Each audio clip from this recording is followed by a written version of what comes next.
Hey folks, Agnes here, 37, female, ready to spill the tea on my crazy life. So imagine this, a girl growing up surrounded by trapeze artists, fire eaters, and clowns. That was me, Agnes, the unintentional circus sensation. My adopted circus family didn't have much choice but to throw me into the limelight when they discovered I could bend in ways that would make a pretzel jealous. Flexibility had its perks, I guess. Life in the circus ain't no walk in the park, let me tell you. We were a bunch of misfits surviving in a dying industry. Gigs were as unpredictable as the weather, and when the crowds didn't show up, desperation set in. That's when we turned to the gray areas of legality to make sure we had enough cash to keep going. Now, I never knew my birth parents. I was just a toddler when the circus adopted me. I suppose they saw my potential and thought, hey, we can make some money off this kid. Not the most glamorous start to life, but hey, at least I got some cool circus skills out of it. But being the circus oddity came at a cost. No school dances, no high school crushes, just a relentless grind of circus life. At 16, I couldn't take it anymore. I wanted out. I wanted a taste of normalcy. So I hatched a plan to escape.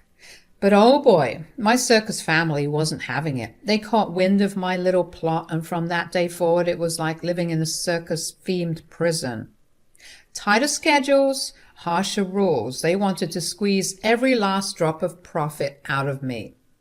And let me tell you, the means they used to keep the money flowing weren't exactly honorable, as I mentioned before. Robberies, sketchy deals, selling unprescribed Adderall to desperate souls. Yeah, we did it all. I started feeling more like a cash cow than a human being. Enough was enough. The resentment grew, and I dreamt of a life beyond the big top. I wanted to break free from the chains of the circus, taste freedom, and pursue dreams that didn't involve juggling or walking a tightrope. But it seemed impossible, and I was growing more and more desperate as the years went by. So 4 years flew by, and my circus family had taken a really dark turn. We went from being quirky performers to full-on hardcore criminals. Drugs, shady deals, and a whole lot of messed up chaos. It was a living nightmare I couldn't wake up from. I'd seen things that would give you chills, and I was done living that cruel, tough life. My circus family wasn't a family anymore. They were just a bunch of messed up drug lords. I had to get out, and I needed a plan. Lucky for me, I had one true friend in that chaotic mess. Let's call him Jack.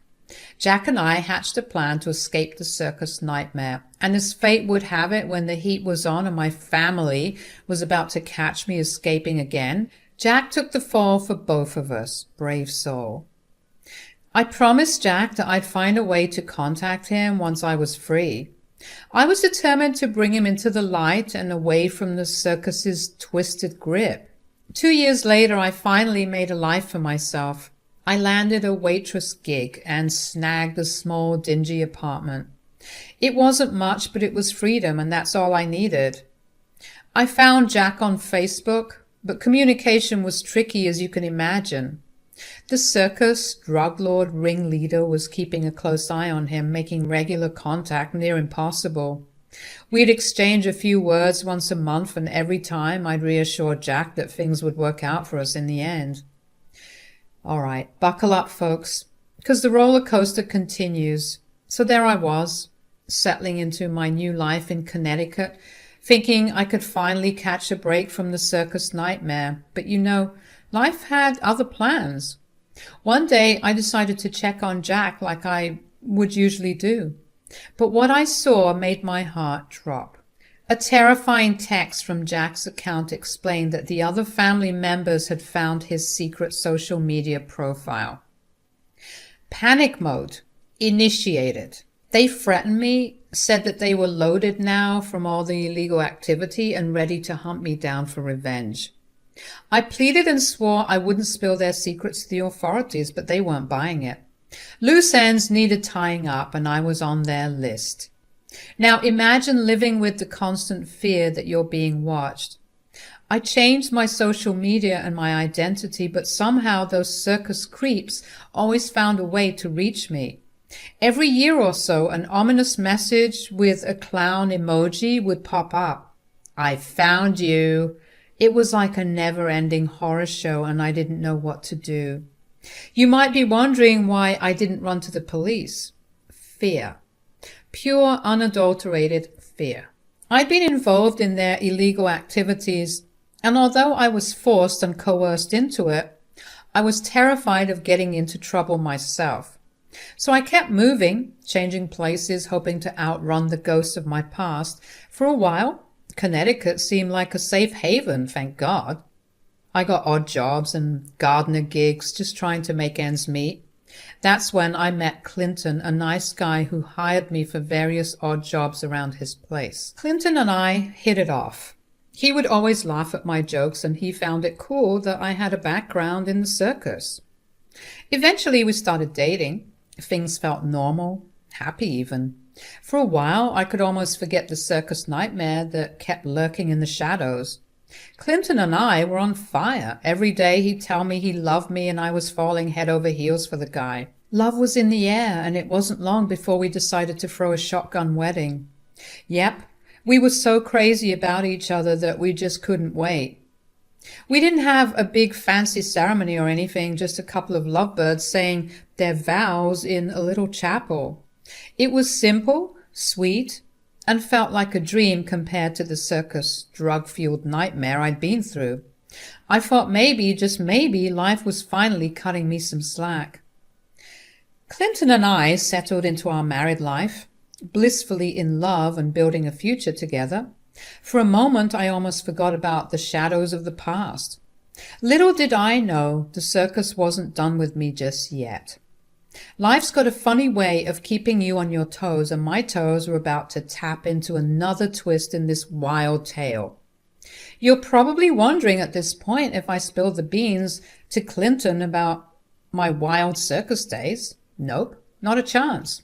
I figured it's best to keep that whole bag of crazy locked up tight. When we'd shoot the breeze about our families, I'd just toss out the orphan bomb, you know. Mentioned I didn't really have a clue if there were any other relatives lurking around. I mean, it wasn't a complete lie, so I tried not to feel too bad about it.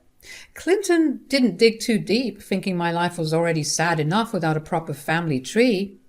And honestly, I was cool with that. Happy in the now, building a new life with Clinton. I didn't want my past to rain on our parade. So now it's been a year into the wedded bliss. I was doing the laundry, minding my own business as one does. As I'm sorting through the clothes, what do I stumble upon? A pair of panties that sure as heck weren't mine. I went full-blown ballistic. I mean, who wouldn't? I stormed up to Clinton, waving those mystery undies like a battle flag. He's got this deer-in-the-headlights look, stammering like a kid caught with their hands in the cookie jar, and I'm standing there demanding answers, thinking, is this guy for real? Trust me, I was ready to unleash the circus fury on him.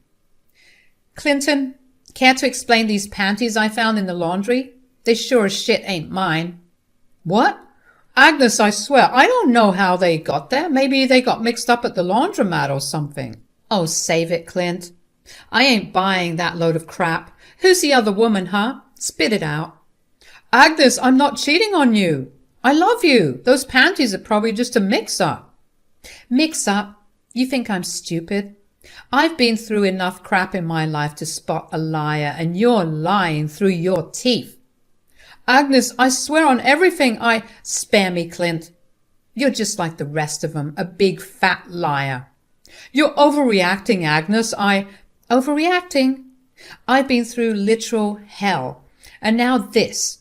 I won't be played for a fool. You're being irrational. Just calm down and listen. Calm down?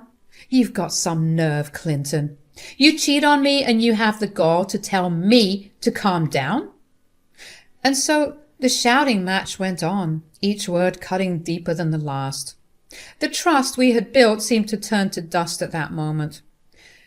When I looked at him that day, it was like I was looking at a stranger. Yeah, so things got worse, if you can believe it. Clinton just kept on cheating and I kept on letting it happen. It's like I was stuck in this messed up loop, you know. Every time I caught him, it was a new low. Lipstick on his collar, smelling like some other woman's perfume. He even had the nerve to call me by someone else's name. And sometimes he'd straight up admit it. And it wasn't like he was trying to hide it anymore. No, sir. He'd almost show it off, flaunting his affairs like some twisted game. When I'd lose it, he'd just throw it back at me. Clinton, seriously, why do you treat me like crap? What's your deal? You think I'm stupid? Honestly? Yeah. What? You heard me. I think you're stupid. Why are you still here if you hate me so much? Why are you still here if you don't like me enjoying myself? Are you high or something? It's because I love you. No, I don't think so. I think it's because you're obsessed with me. What? Admit it. You need me, babe. You're obsessed with me. Obsessed? You're out of your mind.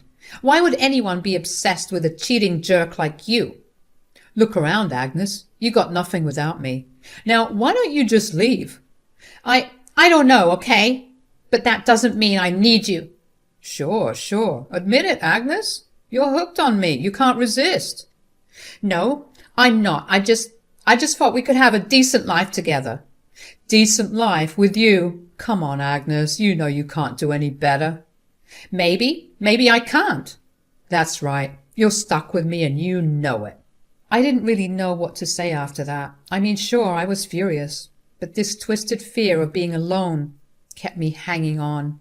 I'd rather put up with his crap than face the ghosts of my past, you know? After a while of this crap, I stopped fighting it. I stopped questioning him. It was like I became numb to it all. More years rolled by and Clinton just kept at it. There were times when I'd catch him right in our bed with another woman and I felt like I couldn't even fight back. I was stuck, drowning in this mess I couldn't escape. It's crazy how fear can make you do things you never thought you would. So there I was, turning 36, thinking maybe things would take a turn for the better. Boy, was I wrong. Life decided to throw me another curveball. Clinton continued his cheating antics. It was almost comical at this point. Lipstick on his collar, late-night calls, the whole shebang. I barely flinched anymore. It's funny how you can get used to your own personal hell. Nights that used to be filled with silent sobs now felt eerily quiet. No more tears. It's like my soul has run out of water. But this is where things took a turn. You remember that toxic circus family I mentioned earlier? Yeah. Turns out they found me. Got a nice little DM on my Instagram saying, "Nice try," when they figured out I was going by a different name and decided to drop me a threatening note. I felt a chill run down my spine. How the heck did they find me again? I changed my name, my location, everything. It felt like they had eyes everywhere, and suddenly all the old fears and nightmares came rushing back. I tried to shake it off and focus on my life with Clinton, or whatever was left of it, but it was like trying to ignore a storm that was about to wreck everything. I couldn't escape the feeling that my past was catching up, and it was bringing a world of trouble with it. Turns out they weren't too worried about chasing me down all these years because they were too busy swimming in their pool of ill-gotten gains.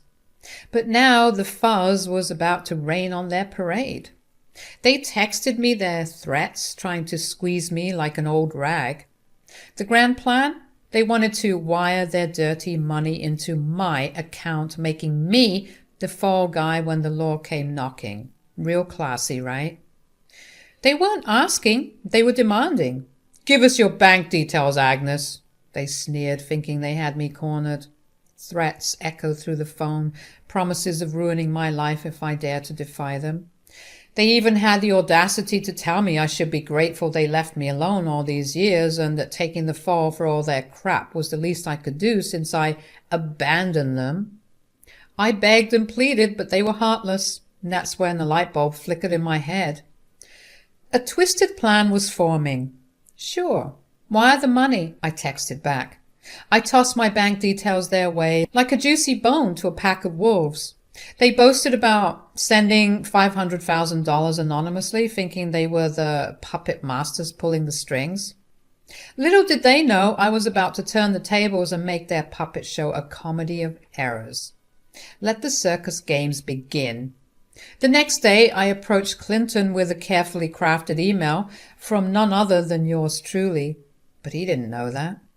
I told him that I did indeed have some long-lost relatives tucked away in a European royal family. I said that the patriarch of this imaginary clan had kicked the bucket, and now yours truly was set to inherit a tidy sum. I laid it on thick, pulling out all the stops. The waterworks were in full swing as I poured my heart out to Clinton. He sat there staring at the email like it held the secrets of the universe. I made sure to sprinkle just the right amount of drama, making my tale of royal connections sound so convincing that he'd think Shakespeare himself penned it. As he read and reread the email, I kept up the act. Big eyes, sniffles, and the occasional quiver in my voice, I could practically see the dollar signs dancing in his eyes as he envisioned the grand life we were about to lead, thanks to my fictional royal lineage. Oh, the lengths I'd go to escape this circus of a life. Wait, what? Are you serious? This can't be real. You better believe it, honey. We're going to be loaded. How is this even possible? Yeah, I know, it's crazy. I never thought I had any family left out there, but now apparently we're looking at a whole new life. A better life. A better life is an understatement, babe. We're going to be loaded. Yeah, you're right. The amount of money they sent me is crazy. I'm talking in the hundreds of thousands over here. That's a game changer, Agnes. Are you sure this is real? Have you ever received the money? How much is your bank account balance after all this inheritance talk? Then I pulled up my phone to show him my bank account details, and I swear he was on the verge of passing out.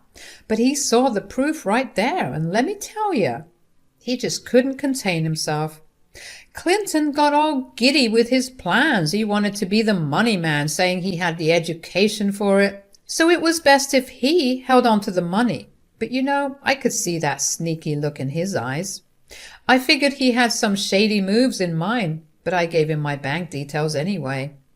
The next day, I woke up to find divorce papers on my bedside table, along with this letter from Clinton. He spilled the beans about grabbing the whole $500,000 and proudly announced he was off to shack up with his supposedly better girlfriend. According to him, I was dumb for trusting him with the cash, and he made it clear we'd never see each other again and that he played me. He said that he was expecting me to be out of his house by sundown and to leave the keys on the front porch so that he could get his things and move on with his life too. But I was the one who was going to get the last laugh. In fact, that's exactly what I did. I laughed and I laughed and I laughed some more, realizing that this was exactly what I wanted to happen. This was what I was waiting for. I wanted Clinton to take the fall for that dirty circus money. This was going to be my payback for all those years of humiliating me and cheating on me. So after he made his grand exit with the cash, I couldn't stick around. They could trace it back to me, no doubt. But packing up my life at a moment's notice was one skill the circus drilled into me. So in a flash, I got rid of any trace that I'd been living there, tossed my clothes, lost my IDs, even burned some evidence of me ever being in that house. I even burned the divorce papers. I didn't even want people to know that Clinton and I had any sort of association, and I know that getting rid of all that evidence would make him go crazy trying to link things back to me once he would get caught. That was it. No looking back. I hit the road, running away from the life I'd been leading for the past decade. I'm not going to lie. I was scared that my plan wouldn't work. What with Clinton obviously trying to plead his innocence and then revealing that the money had actually belonged to a certain Agnes, who was his wife. But then I got some wonderful news not long after my little stunt. A few weeks later, I saw Clinton's face plastered on the front page of the local newspaper. He got arrested for fraud, all thanks to that money in his account. Safe to say, I was finally in the clear. I couldn't resist digging into the whole Clinton debacle. The story in the newspapers was like a script for a bad sitcom, and I needed to know all the juicy details. Turns out the police thought Clinton was a total nut job. I mean, who screams and yells about his wife being the mastermind behind some sketchy $500,000 inheritance? But the cops weren't buying into his act. No one inherits that kind of cash out of the blue. Even his string of girlfriends didn't help his case. They were clueless about me, thinking it was just another one of his wild stories to escape the clutches of accountability. Needless to say, his side chicks weren't too happy to find out that they weren't the only ones of his lovers, so they had no trouble cutting ties with him and making him seem like Jack the Ripper in the eyes of the law because of his deceit. When the police raided his place, they found no trace of any Agnes living there. Every move Clinton made to prove his innocence just made him look even more guilty. The newspapers were having a field day with headlines like Mad Men's Imaginary Heiress and Delusional Husband on the Loose. They even mentioned that he was going for psych evaluations tagged as clearly delusional and a potential threat to society. Now that brought a smile to my face. I couldn't help but laugh at the sheer absurdity of it all. Maybe justice was finally catching up with him. There were quotes from Clinton in the newspapers saying things like, "Agnes, I don't know what you've done, but I'm going to find you and I'm going to get you." It sounded more like a bad movie line than an actual threat. Honestly, it was nowhere near as threatening or scary as the text I used to get from my crazy circus family. Needless to say, I was used to being threatened by people with actual power, mind you. So I wasn't scared about what stupid old Clinton would try and do to me. Besides, he was the one stuck in a jail cell, so I think I'll be fine. I decided it was time to pull off another disappearing act, change my identity, move somewhere where no one knew me, and try to live out the rest of my days without being watched or hounded by the ghosts of my past. Again, I was glad. I got the last laugh. Finally, I had the revenge I deserved after being cheated on for so long.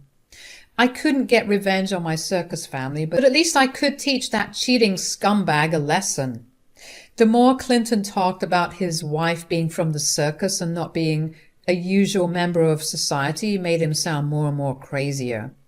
Right now, I'm living in a different city under a different name, working odd jobs, glad to be free of him. And here's to hoping my circus family won't show up any time soon. I just had to share my story because it was something that I never thought would happen to me, and I just had to say it. Tell it to anyone just so I could relieve some of this pressure, you know? Anyways, it must suck to be Clinton right now, thinking that he could play me by stealing all my money. Well, I guess that's just what happens when you're a greedy bastard and you want more than what you already have.